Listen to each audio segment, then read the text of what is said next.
Musicians and enthusiastic audiences of the 19th century sought to elevate choral performance to new and even unprecedented levels of activity, appreciation, and popularity.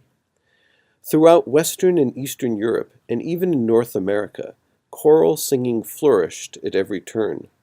Amateur choirs and singing societies multiplied, opera choruses expanded, and prominent choral ensembles associated with cathedrals, academies, and private organizations earned the unwavering interest of many ardent followers, including appreciative music critics and capacity audiences.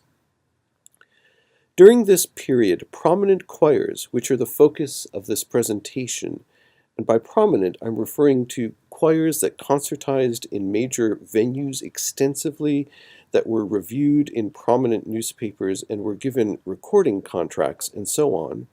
They generally divided into two types: choirs of boys and young men, and choirs of mixed voices. While the former predominated throughout the 19th century, mixed choirs eventually gained equal status. Audiences therefore had a choice and delighted in both. A spectrum of major choral works by well-known composers were concertized in many forms, from short, unaccompanied motets to large-scale works with full orchestral complement and soloists. The recollections of such great choral works and performance, as well as the aesthetic and stylistic manners in which they were performed, mostly were documented in personal letters, newspaper reviews, educational surveys, and instructional manuals on choral singing.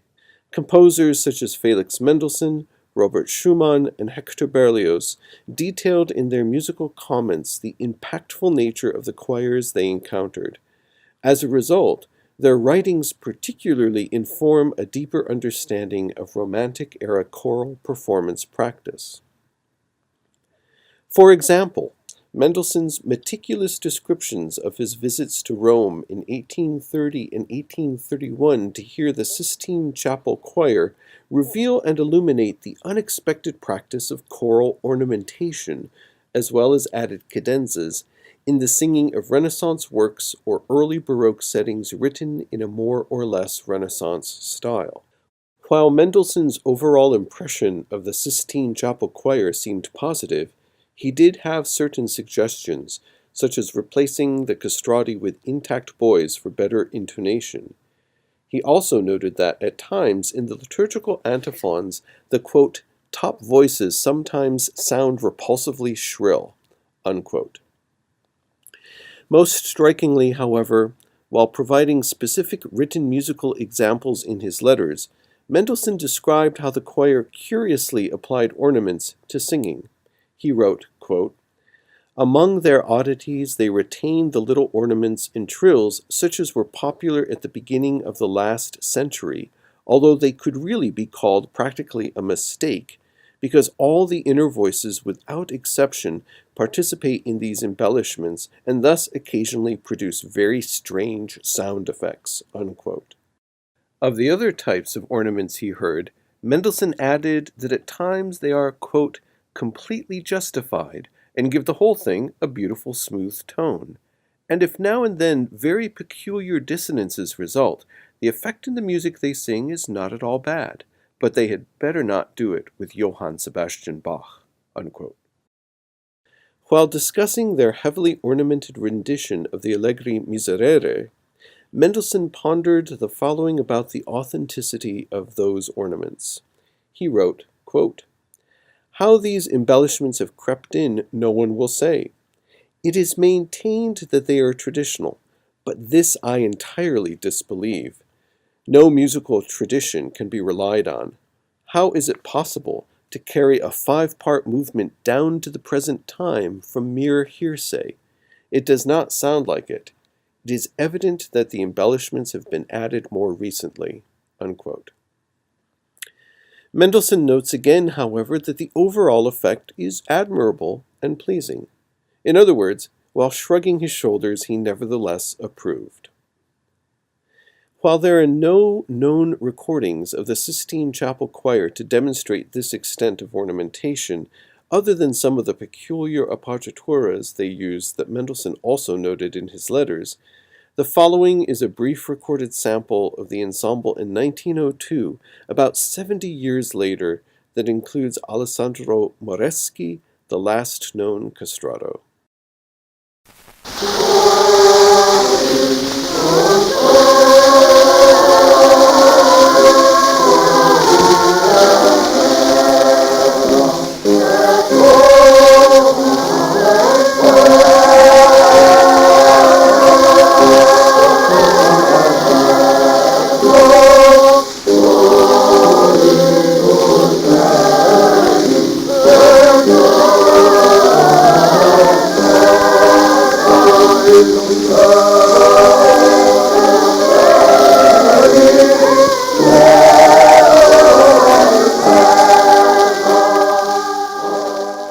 The invention of sound recordings in the last quarter of the 19th century provides an opportunity after the fact to hear how the written accounts of Romantic-era choral style were actualized.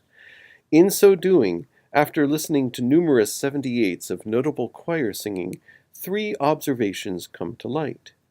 First, the stylistic qualities of the Romantic-era choir, as described in the writings of the time, can sound significantly different from what the modern reader might imagine them to be through the lens of current practice. For instance, the historical notion of a light soprano sound to today's ears has a different timbral quality than what is heard on older recordings. As well, to sing, quote, devoid of passion, unquote, actually meant not to use vibrato, which women's voices were being criticized for in some late 19th century ensembles. Second, certain distinctive stylistic characteristics of Romantic-era choral performance are hardly or not at all discussed in the written accounts such as choral portamento, stepwise slides, and declamatory articulation, but they are pervasive throughout historical recordings. Third, Romantic-era choral performance practice prevails into the 1930s and then slowly, decade by decade, yields to the more familiar sounds of the current choral singing climate. For instance, in 1930, most choral recordings reveal consistency with the performance practices of several decades prior, whereas already by 1940, as one can hear in Bruno Walter's recording of the Brahms Schicksalslied, many choral practices are reduced by about half, and in some cases are barely present.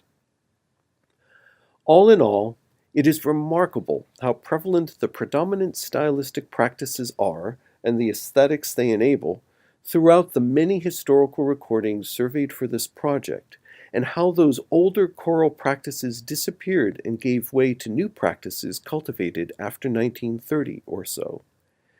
In seeking to recover the lost voices of the Romantic-era choral world, this project necessarily focuses on the ingredients of that older aesthetic and style.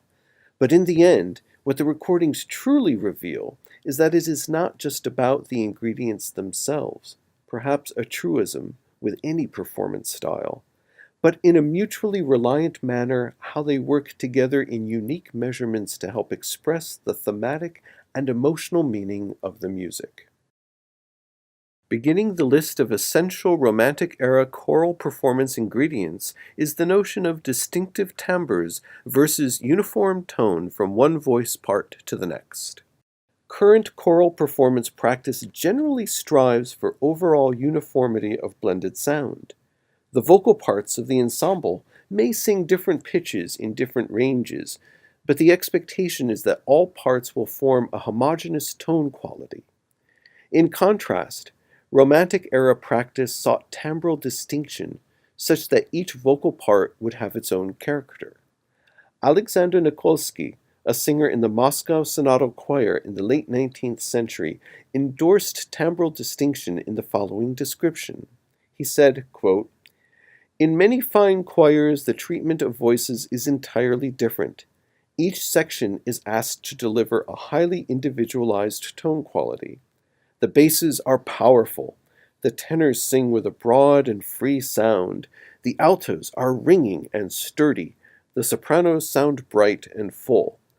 Such a choir is a conglomerate of 4 distinct timbres.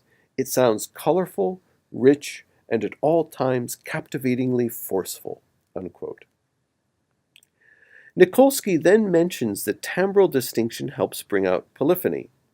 He further notes that in choirs of boys and men, there can be homogeneity within the upper voices and lower voices.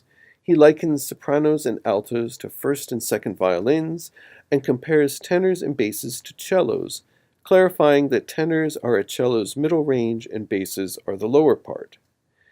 At the same time, the treble and bass clef ranges should maintain their distinctive character one from the other, which the listener can hear in the 1908 recording of the Moscow Synodal Choir under the direction of composer and conductor Alexander Kostelsky.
The finest Romantic era choirs were praised for their ability to sing with a broad dynamic range, applying finesse to alternating rapidly between loud and soft singing. Composers such as Sergei Rachmaninoff in his All-Night Vigil frequently called for different dynamic levels to be sung simultaneously, which, when coupled with distinctive vocal timbres, is particularly compelling and expressive of polyphonic contours. In a circa 1925 recording of the Royal Choral Society, one not only hears distinctive timbres, especially between the basses and sopranos, but a great deal of rapidly alternating dynamic contrast, where one voice part actually overtakes the dynamics of another.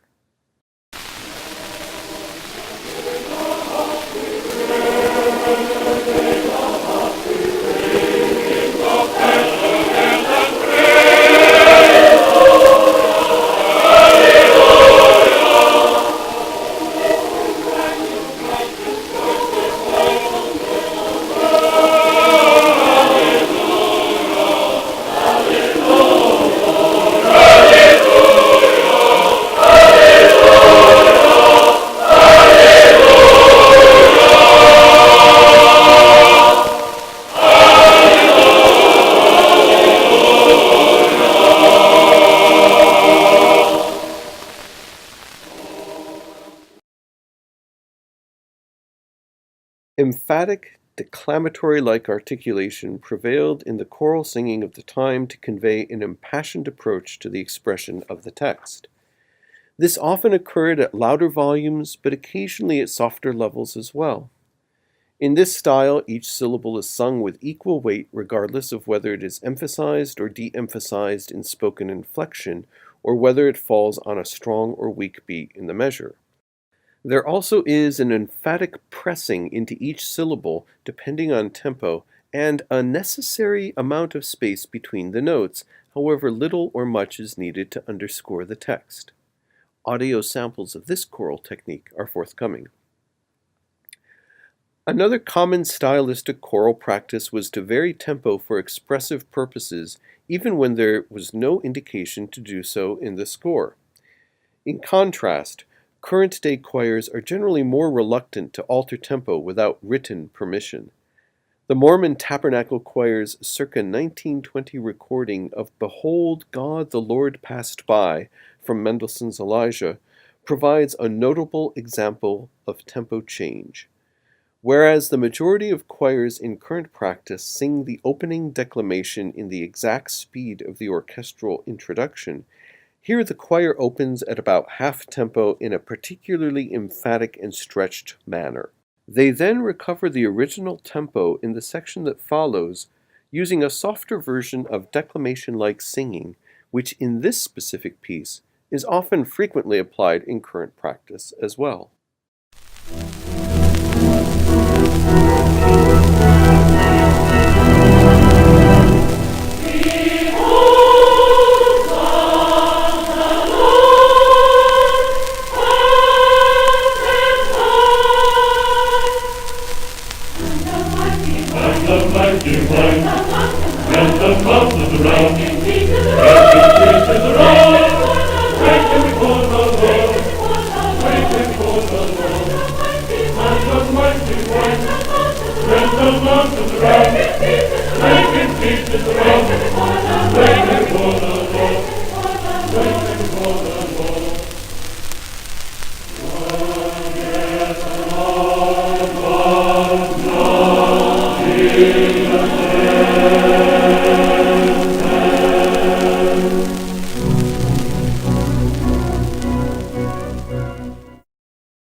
Various approaches to legato and general articulation are rarely discussed in the written accounts of the period, but are unmistakable in historical recordings.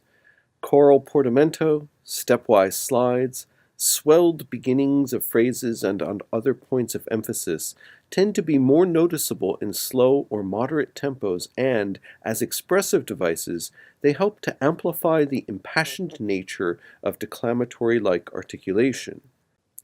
As well, these stylistic particularities also can express a gentler, more tender or inward approach to text.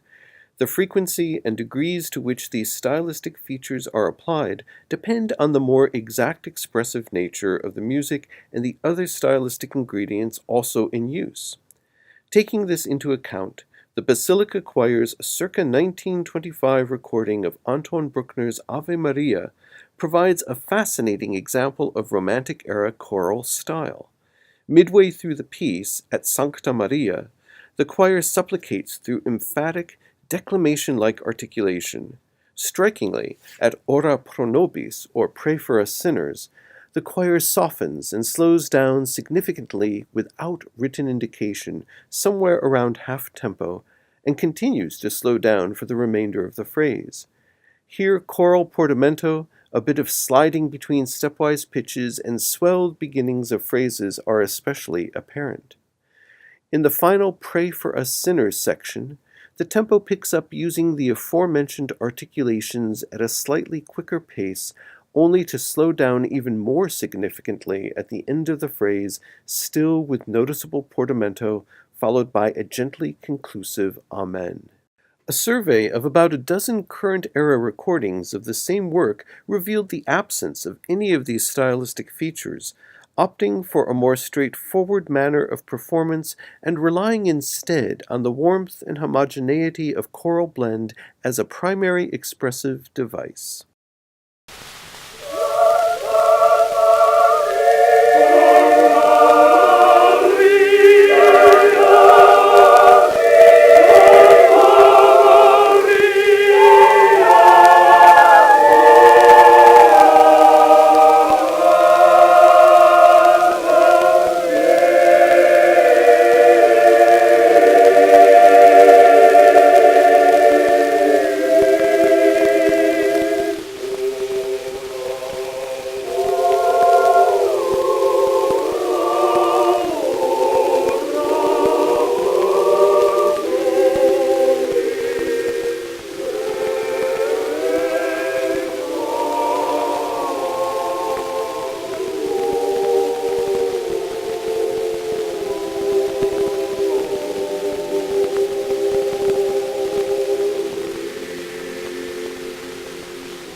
There has been a common misimpression that the French style of singing Latin disappeared at the beginning of the 20th century, and certainly by the end of World War I.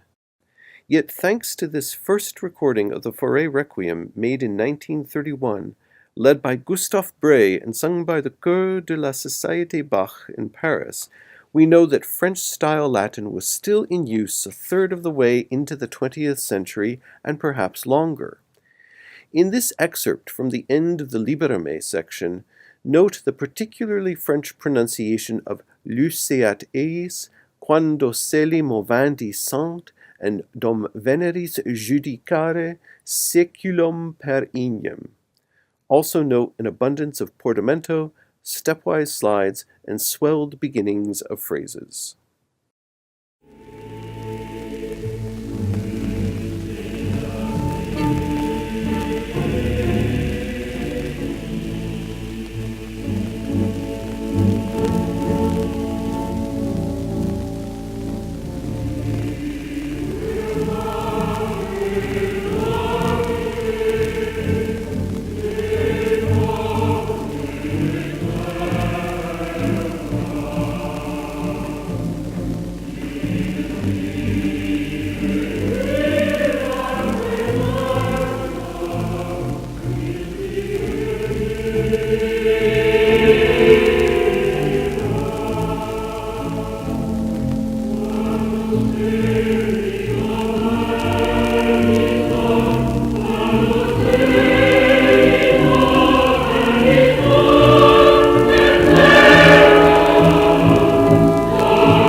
In 1931, shortly after the premiere of Stravinsky's Symphony of Psalms, a recording was made with Stravinsky himself conducting.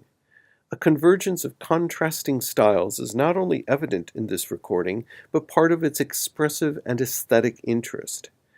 Whereas the music was written in a new contemporary style, the choir understandably sang in a way they were used to, including ample portamento, swelled entrances, occasional slides between stepwise pitches, and an emphatic declamatory-like manner of articulation. In stark contrast to this rendition, Stravinsky re-recorded the work in 1962 with a different choir. Although the overall manner of choral singing remains equally committed and energized in the later recording, the articulation has been manicured. The portamento, slides, swells, and so on that are very evident in the 1931 rendition are completely absent from the later recording, where all pitches are articulated in a straightforward, precise, and some would contend, almost mechanical manner. In other words, in 1962, the style of choral singing matched the style of the music, but at what cost? Arguably, in the 1931 version, where the text is set to the following example, "For I am a stranger with thee, and a sojourner, as all my fathers were," its application of choral performance practice conveys in the music a unique sense of urgency, astonishment, and even bewilderment. In contrast, the more contemporary choral style of singing in the 1962 version seems to have answered any questions with assurance, and as some have argued, in a way that diminishes the sense of astonishment and the like. Here is an excerpt from the 1931 recording, which is now quite rare.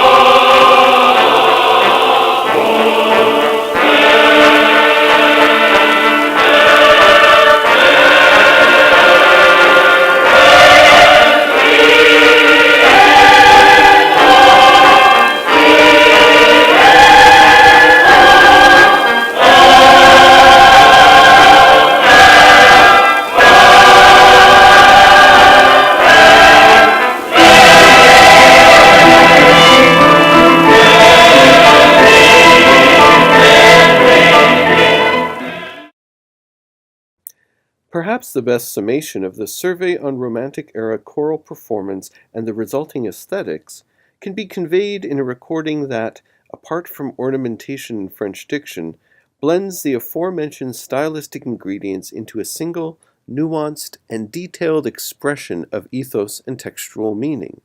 The Singakademie Berlin is the very choral ensemble Mendelssohn conducted in 1829 for the revival of J.S. Bach's St. Matthew Passion.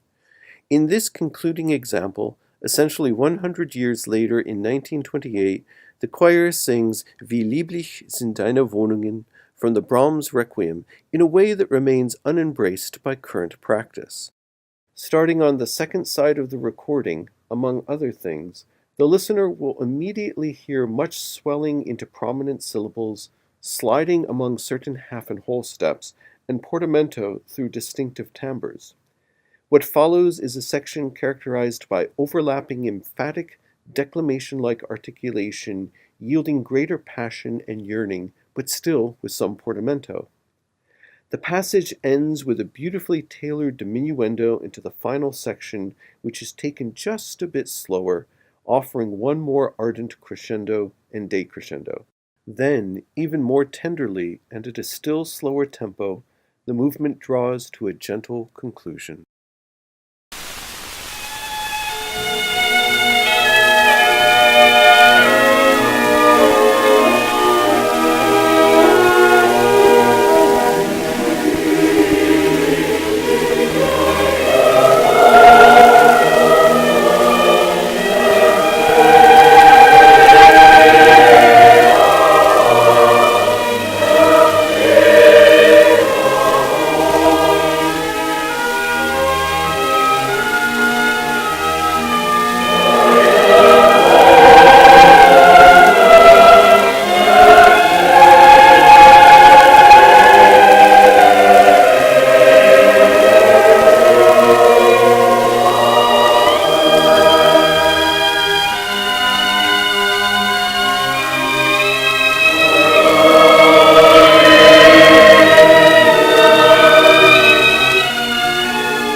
The possibility of better understanding, embracing the spirit of, and perhaps even revitalizing some or many of these Romantic era choral performance practices awaits interpreters not only in written recollections, but within the grooves of the many historical recordings that preserve choral performance and re-enliven the lost voices of the past. Thank you.